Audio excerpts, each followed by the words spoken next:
Hello ဒီနေ့ကအိမ်မှာချန်ကောက်ဆွဲကိုပါကိုလှုပ်စားဖြစ်ပါတယ်ဟိုပါဘောနော်ကိုတတ်တလောက်လေးနဲ့လှုပ်စားတာပေါ့နော်ချန်ကောက်ဆွဲလေးစားကြပါအောင်ဟိုပါဘောနော်ရှမ်းပြည်မှာနေခဲ့တော့ကအိမ်ဘီနာကအချန်ကောက်ဆွဲရောက်နေအန်တီရဲ့ချက်နီးနဲ့ပေါ့နော်သူကကြတော့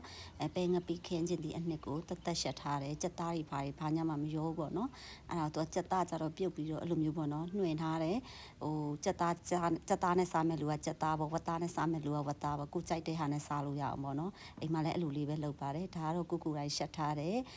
စီမွေးပေါ့နော်ဘယ်ကနေကြည့်လောက်ထားလဲဆိုတော့ online ပေါ်ကနေပဲကြည့်လောက်ထားတာပါဟိုပါပေါ့နော်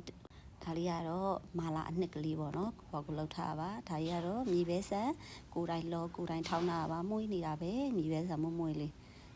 ဒါကတော့ကြက်ရိုးပြုတ်ရည်ပေါ့နော်ကြက်ရိုးကိုစပလင်းနေချင်းနေနဲ့ပဲရည်နဲ့ပြုတ်ထားတာပါကြက်ရိုးပြုတ်နေရရှူးမြပဲတကြားလေးလင်းနဲ့လည်းထည့်ပြီးတော့ပြုတ်ပါတယ်ဒါတော့ငရုတ်ဒီစိမ့်လေးကိုရှာလကာရင်းနဲ့စိမ့်တာပါငရုတ်ရှင်လေးပေါ့နော်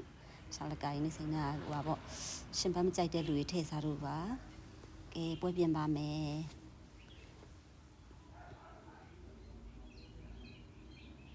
ချက်ခောက်ဆွဲရလေးကိုရဲ့ favorite ထဲမှာပါတယ်သိလားချက်ခောက်ဆွဲပူလေးဆက်ကြပါဦးအရင်ကြိုက်တဲ့ချက်ခောက်ဆွဲကိုလေငငယ်တုန်းကတော့ဒါအဲ့လိုပေါ့နော်အကြိုက်ကြီးထဲမှာမပါဘူးကြီးလာတဲ့ခါကျမှ